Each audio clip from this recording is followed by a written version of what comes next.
What is the end game in the Ukraine war for Ukraine?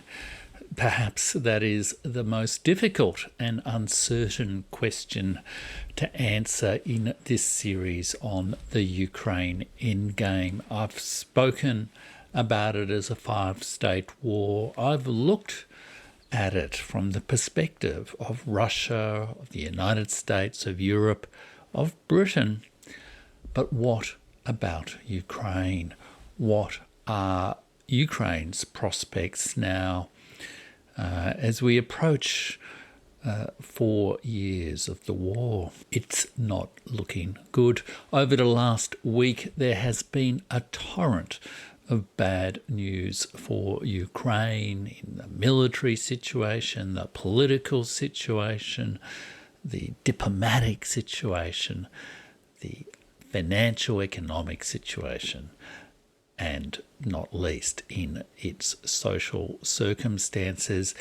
Ukraine is in a trap tragically of its own making, a nihilistic trap, and I don't see Ukraine in its current form surviving this end game. The other states, the other parties to this war will need to help negotiate a new form of Ukrainian state in order for the deadlocked negotiations to end the Ukraine war to really progress.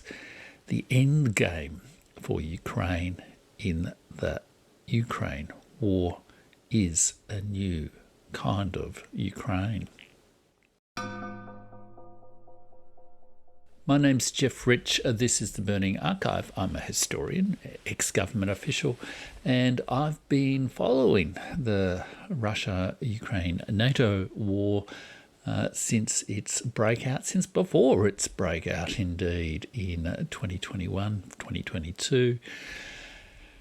And I have been doing this series trying to look at the Ukraine war from a broader perspective than the sort of day-to-day commentary on military and political events, a very US-centred often commentary on military and political events. Everyone's a vassal, the CIA is omnipotent, all that kind of thing. What Trump thinks is somehow super important. And I've gone through this argument where I've said it is a five-state war.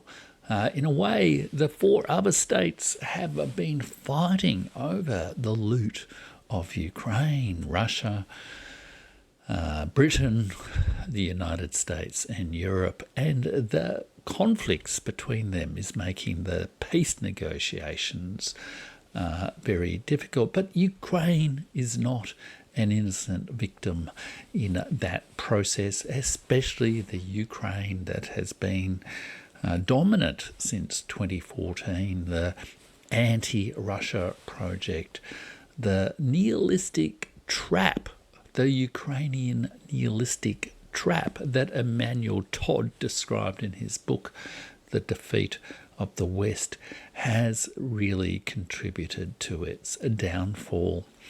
And what I've been trying to do in this video is look at a broader perspective from conflict settlement as to what is, how can we unlock a process to move from war to peace in the Ukraine war.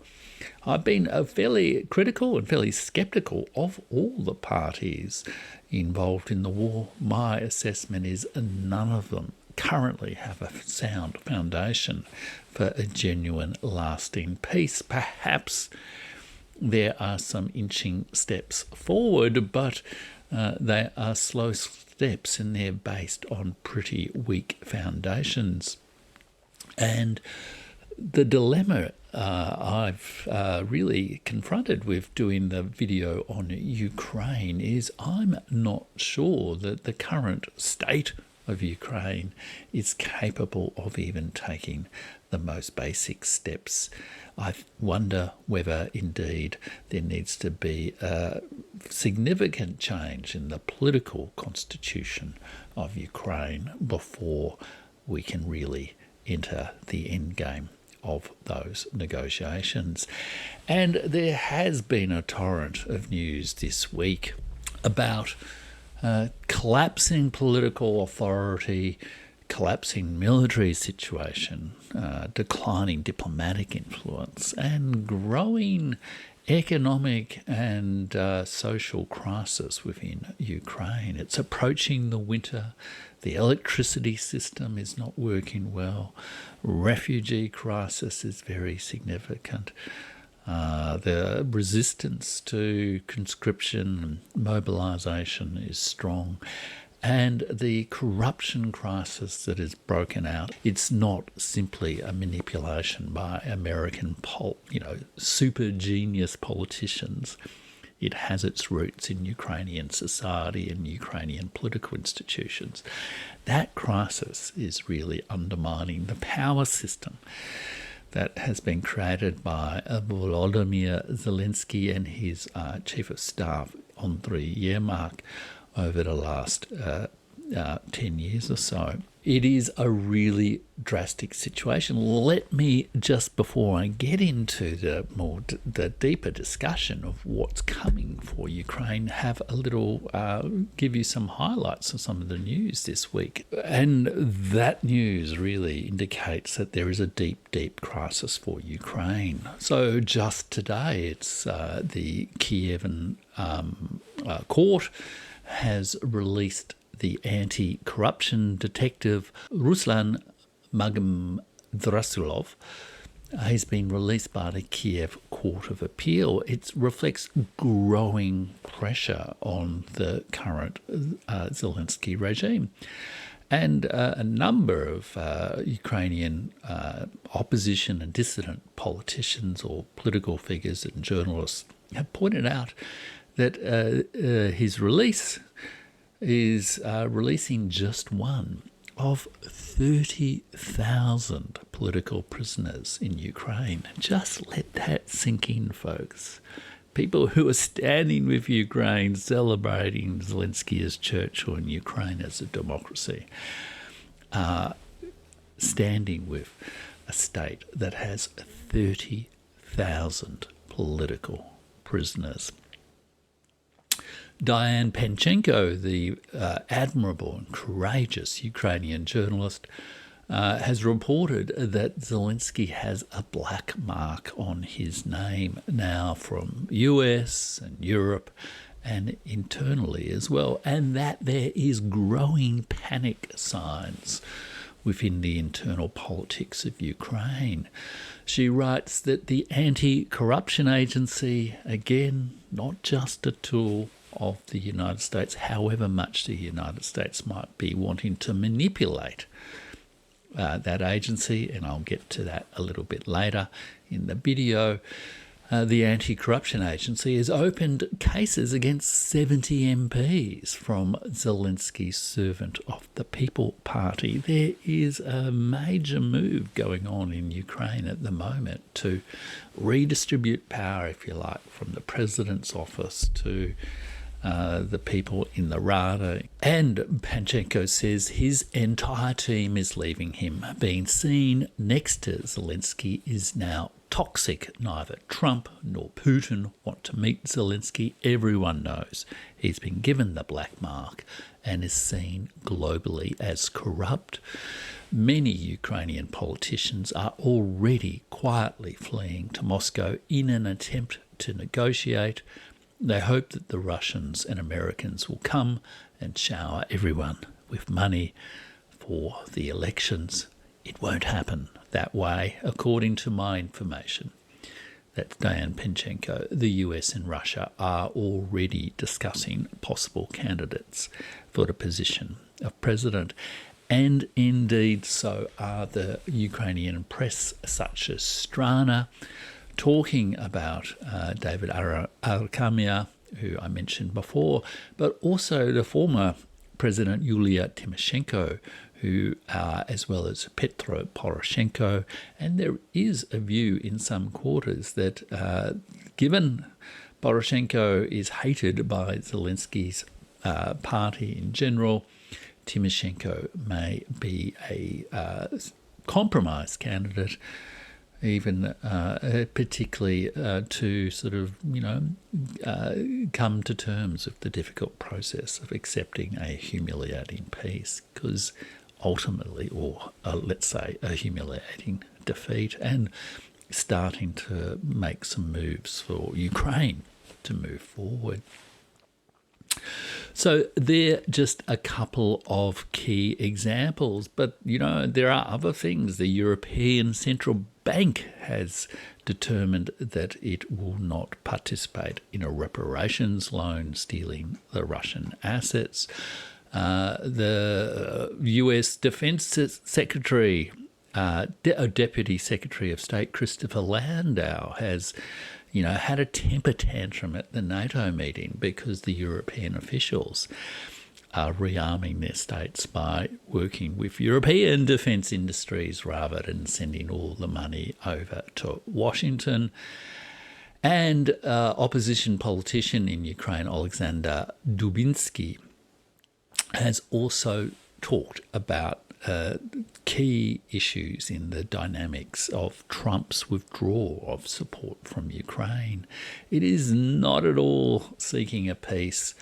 It is very much seeking to serve US interests and to try to conceal the strategic defeat of the United States in Ukraine and get as much as they can out of it, both financially but also politically. And here is where the corruption crisis comes in. Dubinsky notes that the Ukraine-Russia conflict will affect domestic dynamics only in two scenarios, that is, in the United States. One is about injection of money from the frozen Russian assets, piracy as usual from the United States. The second is a thorough audit of how American and European aid to Ukraine has been spent. This could become a powerful tool for a domestic political offensive against the Biden administration and the Democratic Party, helping Republicans retain Congress in 2026 and win the presidency in 2028.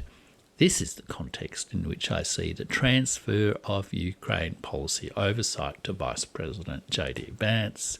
If my analysis is correct, long-time Democratic loyalists and donors Poroshenko, Leovoshkin and Victor Pinchuk of the Yale Forum fame, have no real role in what is coming. Essentially, he is arguing that J.D. Vance, rather than pursuing peace in Ukraine, peace in Europe, is basically wanting to exploit the situation in Ukraine for domestic political advantage in the United States to conceal the strategic defeat of the USA by making it a huge smoke bomb to shift the blame to the political rivals of J.D. Vance.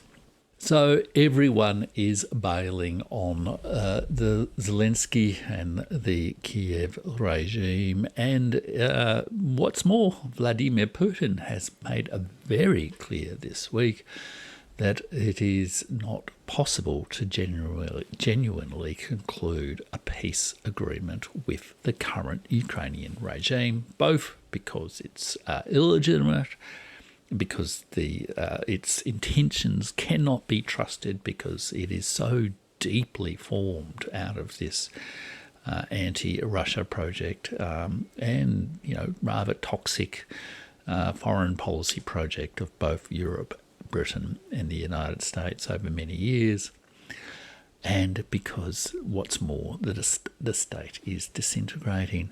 If you read between the lines of that, he is also saying that means the political constitution of Ukraine, the political leadership, some sort of differently established government needs to be established to form a genuine peace settlement in Ukraine.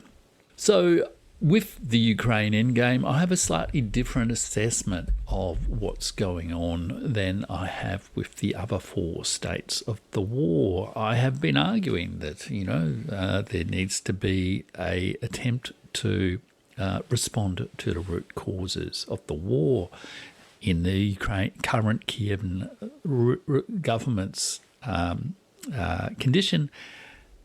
That state of Ukraine, its anti-Russia project status, its corrupt and toxic engagement with foreign interests, its agreement to serve as either an economic colony of Europe or an espionage colony of Britain or a military colony of the United States, depending on who they're talking to. That project is incompatible with forming addressing the root causes, because it is one of the root causes. Not alone, of course. American aggression and expansion in Europe is the fundamental root cause of the conflict, but Ukraine has turned itself into an instrument of that American aggression, only to be betrayed by an incredibly, merciless and mercenary political regime in the United States yet again. And the second step is to, build a peace party within within the state. And again, that is simply not viable at the moment. Zelensky is simply not doing that. He's made that clear. The risk for him, if he does sign a peace agreement, is he'll lose all his power, and some predict worse. And the alternatives are often the sort of Azov people, Zaluzhny, and Belitsky, I think his name is.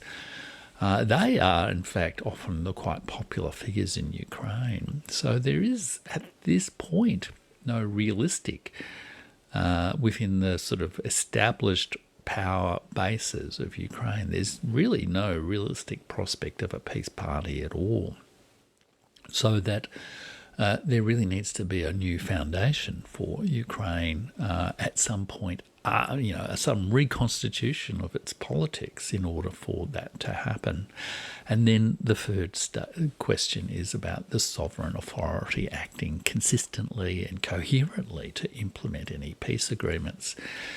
As Russia has said, that's legally not possible at the moment with the Ukrainian government. It's also practically not possible, as both political authority and legal authority, even potentially social order, breaks down in Ukraine.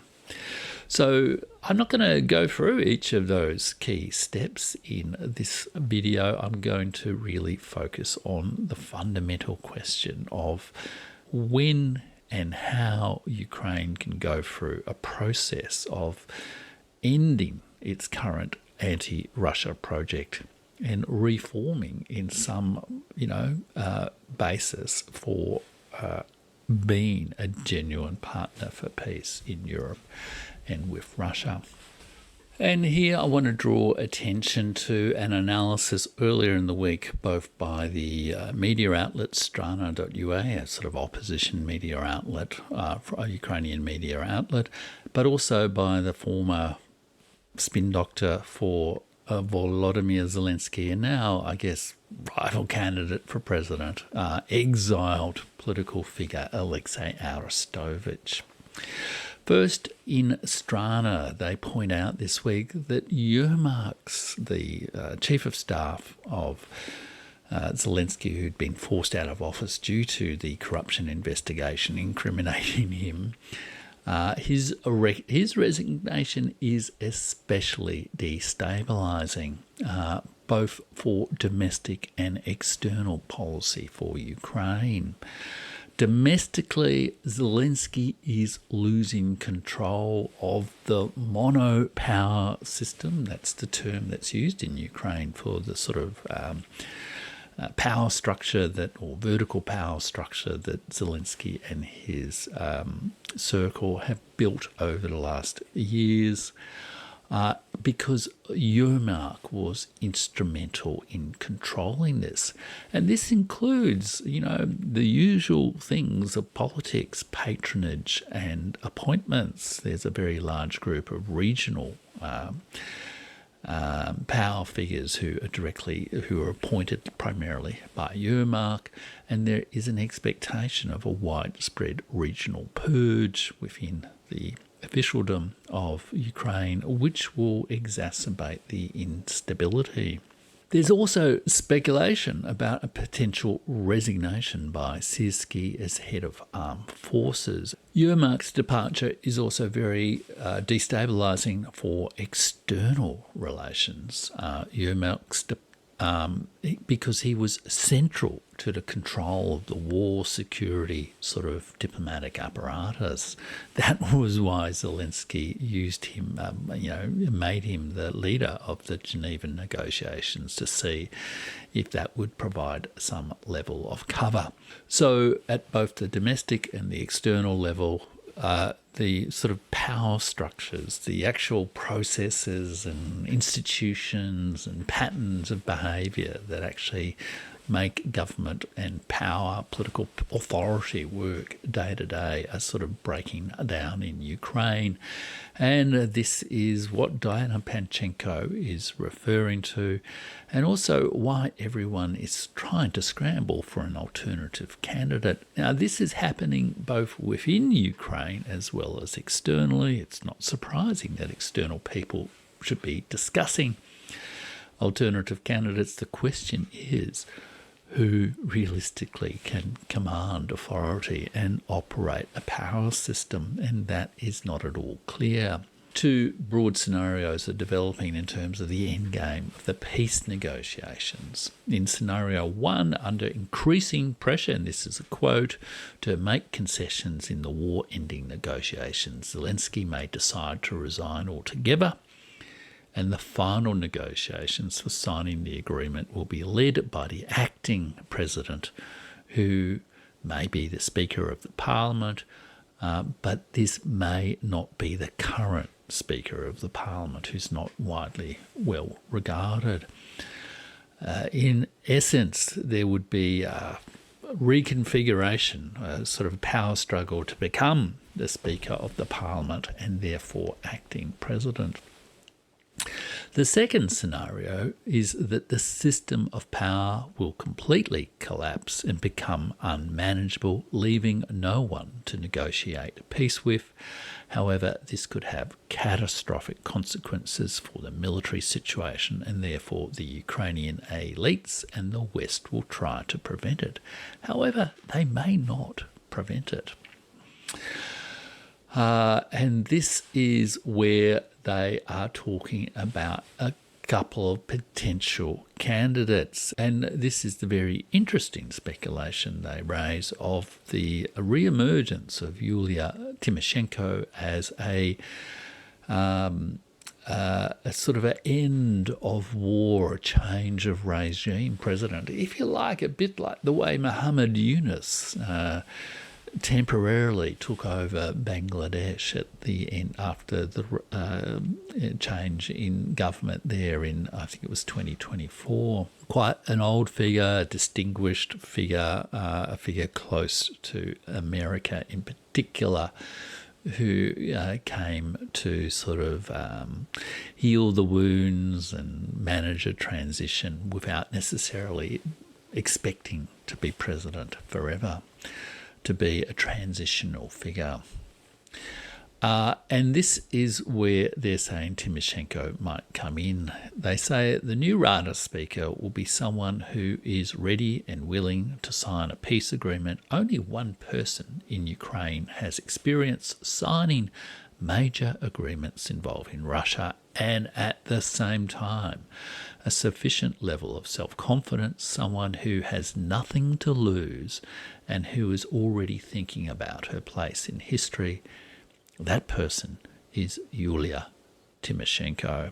And they say she may be a better placed person than Poroshenko because they say the servants of the People Party hate Poroshenko On a physiological level, they certainly won't agree to him. That leaves Tymoshenko. They hate her too, but moderately, not as fiercely. As a compromise figure, perhaps. She's the adult in a room full of showmen, a systematic and experienced person who can manage the difficult process of what will be the reconstitution of Ukraine. This is the highly uncertain situation that we're facing right now. It's too hard to tell from a distance between Ukraine and Australia.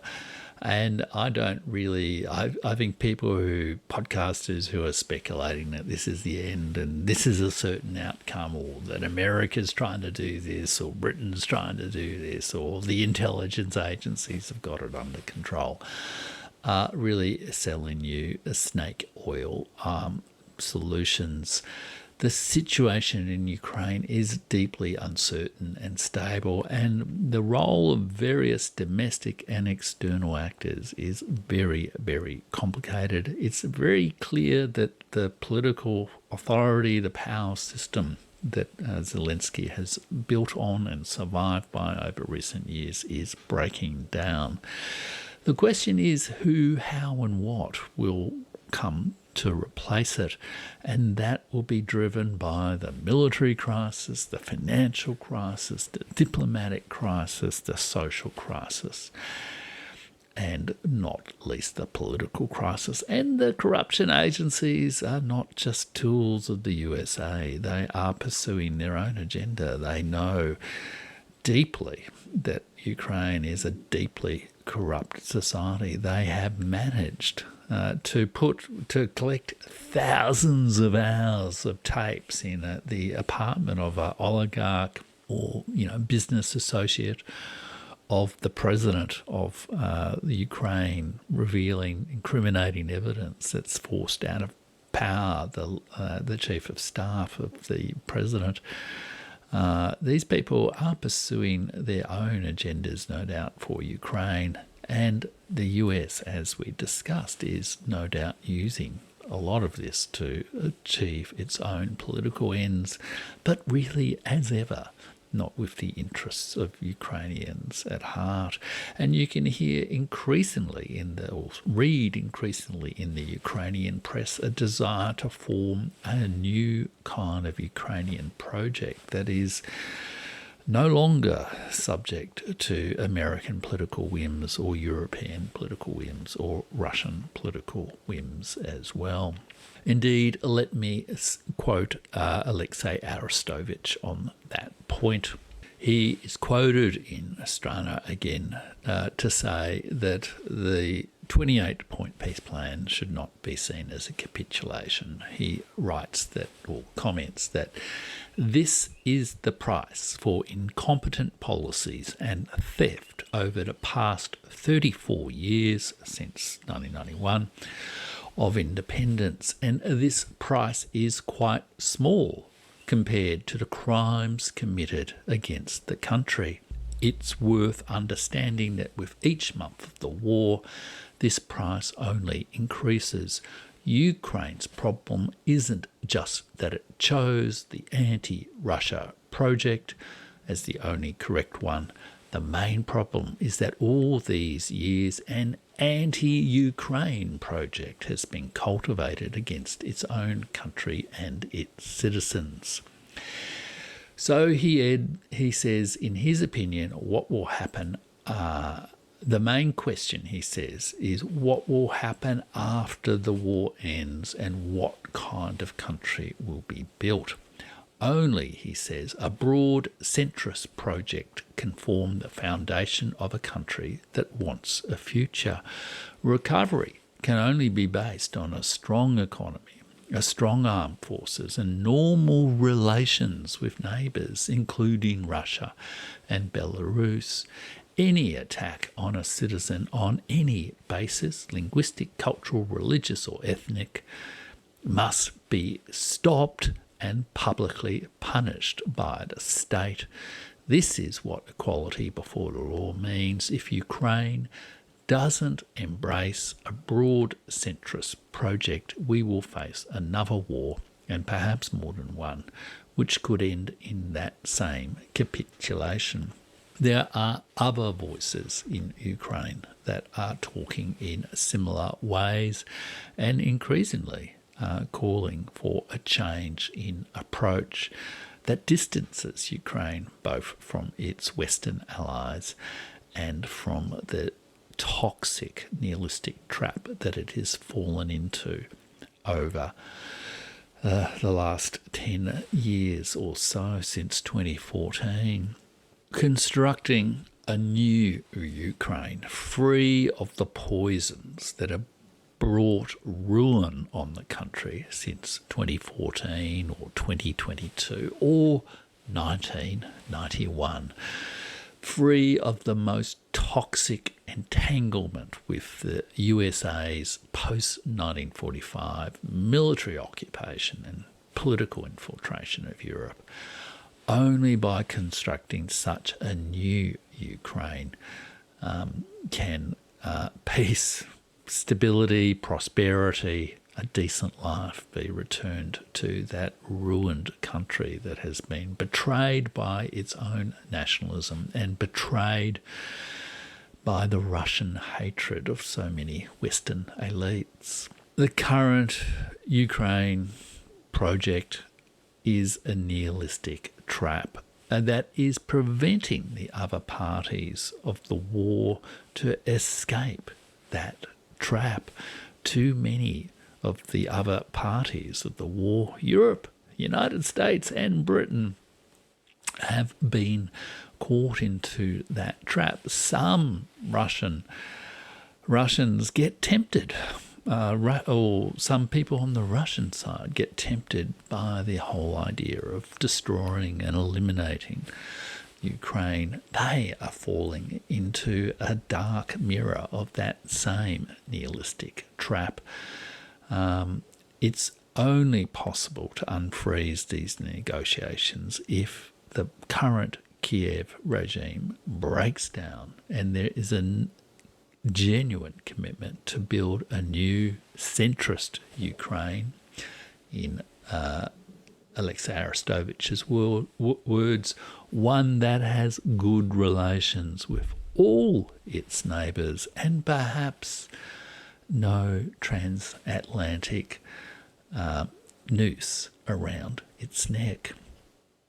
And the big lesson for me out of this series I've been doing out of the Ukraine Endgame, on the Ukraine Endgame, is that none of the 5 states alone have the capacity to lead a genuine process to really build a sustainable peace. None of them, not even Russia, which is pursuing perhaps reasonable strategies to get the United States out of the war, but not pursuing a genuine strategy to build a peace with either Ukraine or with Europe, let alone with Britain, perfidious Albion, difficult task though that is.